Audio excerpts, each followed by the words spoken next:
Welcome again to my NEET practice series.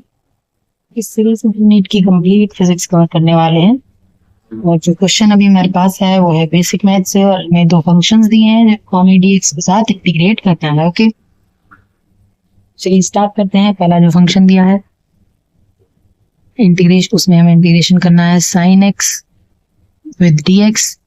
जैसे ये function है तो इसके सारे टर्म्स को हमें dx के साथ इंटीग्रेट करना है, तो dx को सब में मल्टीप्लाई कर लेते हैं। Integration of sin x with dx plus integration of 1/x with dx plus integration of 2 divide by x square with dx and plus integration of 3x square with dx। Okay, तो चलिए solve करते हैं। sin x का integration होता है cos x with a negative sine. इसको कैसे याद रखना है, क्योंकि बेसिकली देखिए साइन एक्स का इंटीग्रेशन कॉस और कॉस का इंटीग्रेशन साइन होता है, ये सबको याद रहता है। बच्चे गलतियां करते हैं इसका साइन रखने में, तो हम उसको याद रखते हैं अनुसार से कि देखिए अगर हमें डिफरेंशिएशन करना है तो हम जो फंक्शन है उसका क्वेश्चन देखते हैं, अगर हमें इंटीग्रेशन करना है तो हम आंसर देखते हैं। आंसर में क्या देखते हैं, क्वेश्चन में अगर सी आ रहा है या आंसर में सी आ रहा है तो आंसर में नेगेटिव साइन आएगा। ये याद रखने का तरीका है कि अगर हम डिफरेंशिएशन करना है तो हम क्वेश्चन का फंक्शन देखेंगे, अगर उस फंक्शन में सी आ रहा है। अब इसका क्या मतलब हुआ, फंक्शन ट्रिग्नोमेट्रिक फंक्शन की बात हो रही है यहाँ पर, यानी कि कॉस, कॉसेक या कॉट के बारे में। ठीक है, अगर वो सी से स्टार्ट हो रहा है तो मतलब उसके आंसर में नेगेटिव साइन आएगा। अगर हम इंटीग्रेशन कर रहे हैं तो हम उसका आंसर देखते हैं जो हमारा क्वेश्चन है, अगर उसमें कोई ऐसा फंक्शन आ रहा है जो सी से स्टार्ट हो रहा है। बेसिकली तीन ही फंक्शन है, कॉस, कॉट और कॉसेक। अगर कुछ भी ऐसा आ रहा है तो उसके साइन में नेगेटिव साइन आएगा। ओके, तो ऐसे इसलिए याद रखने का तरीका है। अगर आपको ऐसे ही याद है तो बहुत अच्छी बात है, नहीं तो ऐसे याद कर लीजिए। बेसिकली मतलब ये है कि आपको पता होना चाहिए कि साइन का इंटीग्रेशन माइनस कॉस होता है। ओके, तो sin x का इंटीग्रेशन हो गया minus cos N plus 1/x का इंटीग्रेशन log x। मैं रिकमेंड करूंगी कि आप याद रखिए 1/x का इंटीग्रेशन ln x। ऐसा इसलिए क्योंकि जो यहाँ पर हम नॉर्मली जो हम log लिखते हैं वो log बेस 10 याद कर लेते हैं, फिर अभी तो कोई दिक्कत नहीं आएगी, लेकिन दिक्कत आती है जब हम इसकी वैल्यूज रखते हैं।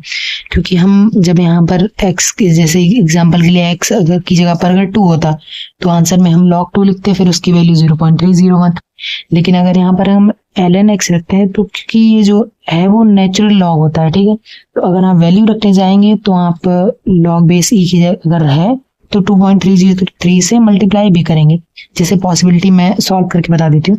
जैसे एग्जांपल के लिए अगर आप इसको log x लिखते हैं यहाँ पर, तो अगर आपने उसको log बेस 10 मिसअंडरस्टूड कर लिया तो आपकी वैल्यू 0.3010 आएगी, अगर फॉर एग्जाम्पल अगर x 2 है तो। ठीक है, और अगर आपको पता है कि यहाँ पर जो 1/x का जो इंटीग्रेशन है वो log बेस e है या फिर नेचुरल log ऑफ x है, तो आप जो आंसर लिखेंगे वो लिखेंगे log बेस e ऑफ 2 या एग्जाम तो जब वैल्यू रखने जाएंगे तो 2.303 मल्टीप्लाइड बाई 0.3010 होगा। तो this makes the difference in your answer अगर आप वैल्यू रखने जा रहे हैं। ठीक है, तो बस यहाँ पे याद रखना है कि 1/x का इंटीग्रेशन log x ना याद करके ln x याद कीजिए, क्योंकि ln x का मतलब है आप याद रखेंगे कि ये log बेस e है और log बेस e है, तो जब आप वैल्यू रखने जाएंगे तब आपका क्वेश्चन जो है वो गलत नहीं होगा। तो बेसिकली ये फिजिक्स में तो ऑलमोस्ट बहुत कम ही दिक्कत आती है। केमिस्ट्री वगैरह के क्वेश्चन में जब हम फर्स्ट ऑर्डर की रिएक्शन सॉल्व करने जाते हैं तब ये वैल्यू रखने में दिक्कत आती है, क्योंकि हमें याद होता है 1/x का इंटीग्रेशन log x एंड हम रख देते हैं, फिर उसकी डायरेक्ट वैल्यू 2.303 रह जाता है। तो ये मिस्टेक से बचने का तरीका है, आप हर जगह जो कॉन्सेप्ट है उसको सेम ही याद कीजिए कि 1/x का इंटीग्रेशन जो है वो ln x होता है। ठीक है, फिर क्या रखना है हमें आगे सॉल्व करेंगे तो ये इंटीग्रेशन से कांस्टेंट है 2 बाहर आ जाएगा। अब यहाँ पर बचेगा integration of x to the power -2 का विद dx एन प्लस 3 जो है यहाँ पे 3 बाहर आ जाएगा। x स्क्वायर है तो इसका इंटीग्रेशन हो जाएगा x टू द पावर 3/3। अब ये कैसे किया, अब ये तो बेसिक फंक्शन है कि अगर x to the power n है, अगर उसका इंटीग्रेशन हमें करना है तो उसके आंसर में आएगा x to the power n+1 divided by n+1। तो यहाँ पे 3 तो कांस्टेंट है, बाहर आ जाएगा and integration of x square बचेगा, यानी कि x to the power n की वैल्यू है 0, सॉरी n की वैल्यू है 2, तो x to the power n+1 यानी कि 2+1 3 एंड डिवाइड बाय n+1 यानी कि 2+1/3। ठीक है, समझ आ गया? तो यहाँ पे ये आ गया, अब इसको नीचे लिख लीजिए, यहाँ पे थोड़ा अतिरिक्त ज्ञान है। अब ये हो जाएगा minus cos x plus l n x को आप एल एन एक्स भी लिख सकते हैं, लॉग बेस ई भी लिख सकते हैं, या सिंपली लॉग भी लिख सकते हैं, कोई दिक्कत नहीं, ठीक है। एन प्लस यहाँ पे आ गया, आप देखिए 2 कांस्टेंट है, बाहर आ गया। अब हमें क्या करना है, एक्स यहाँ पर जो एन है उसकी वैल्यू है -2, यानी एन की जगह पर जो है वो -2 पे रखना है, ठीक है। तो यानी कि जो आंसर आएगा वो n plus 1 divided by n plus 1, और यहाँ पे 3 से 3 कैंसिल, तो ये हो जाएगा एक्स क्यूब। अगेन आंसर में आएगा minus cos x plus log x, log base e रखेंगे, मतलब लॉग बेस ई अगर लिखते जाएंगे तो बेटर है, क्योंकि यहाँ पे को बाद में दिक्कत नहीं आएगी। अब यहाँ पे आ जाएगा -1, और ये जो माइनस है ऊपर मल्टीप्लाई हो जाएगा, तो ये -2 हो जाएगा, ठीक है, समझ आया? -2 + 1 तो -1 हो गया, और इसका माइनस इसमें मल्टीप्लाई हो गया, तो ये -2 है ना। एक्स टू द पावर -2 -2 + 1 तो ये -1 हो गया, एन प्लस। इसको आप ऐसे भी लिख सकते हैं कि minus cos x plus log base e x n -2 divide by x भी लिख सकते हैं, एक्स टू द पावर -1 भी लिख सकते हैं, एज यू विश। तो ये तो हो गया हमारा फाइनल आंसर, ठीक है। सेकंड क्वेश्चन में हमें इंटीग्रेशन करना है कि cos x e to the power x यानी 4x square plus x plus 5 का विद dx, ओके।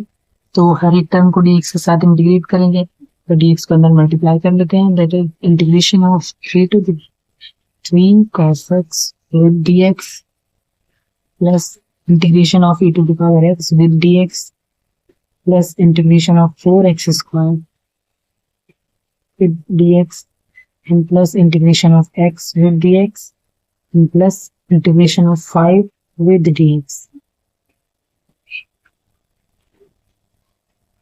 ओके, ठीक है। तो इसको आगे सॉल्व करके लिखिए, 3 तो कांस्टेंट है, बाहर चला जाएगा, integration of cos x with dx, तो cos का इंटीग्रेशन होता है sin x, और अगेन यहाँ पे पॉजिटिव ही रहेगा, क्योंकि इंटीग्रेशन जब भी हम करते हैं तो आंसर का फंक्शन देखते हैं, और उसमें सी नहीं आ रहा है तो नेगेटिव साइन नहीं आएगा, okay.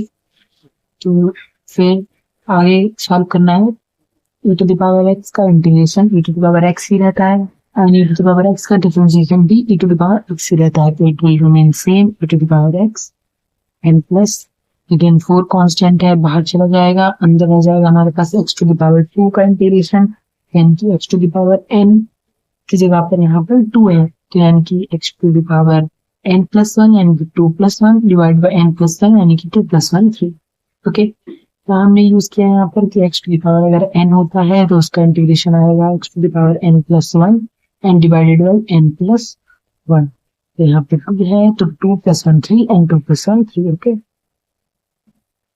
Plus x with dx का इंटीग्रेशन करना है, तो x to the power 1 है यहाँ पर, तो 1 plus 1 2 हो जाएगा, यानी कि आंसर में क्या आएगा, x to the power 1 plus 1 यानी कि 2 and divided by 2, okay. And plus again यहाँ पर 5 कांस्टेंट है, वो इंटीग्रेशन से बाहर चला जाएगा, तो अंदर हमारे पास रह जाएगा 1। इट्स टेक्निकली कि इसको सॉल्व करने का तरीका है कि आप 5 बाहर ले लेते हैं एंड अंदर रह जाता है, इंटीग्रेशन के अंदर रह जाता है 1, लाइक 5 कॉमन ले लिया तो अंदर 1 बचे, तो 1 को लिखने का तरीका है x to the power 0, क्योंकि something to the power 0 is 1, तो यहाँ पर 1 को हम लिखते हैं x to the power 0, okay. ताकि जब हम इस इंटीग्रेशन करेंगे तो हमें x के टर्म में मिले, यानी कि x to the power n plus 1 करना है, तो x के टर्म में रहेगा और n जो है यहाँ पर 0 होगा, ठीक है। आगे इसको सॉल्व करेंगे तो 3 sin x plus e to the power x plus 4/3 x cube plus x square by 2 plus यहाँ पर आएगा 5, और x to the power 0 है, यानी कि x to the power अगर n है, n की जगह पर 0 है, तो इंटीग्रेशन में क्या आएगा 0 plus 1 डिवाइड बाई 0 plus 1, यानी कि x to the power 0 plus 1 1 हो गया, और 0 plus 1 फिर से 1 है, ठीक है।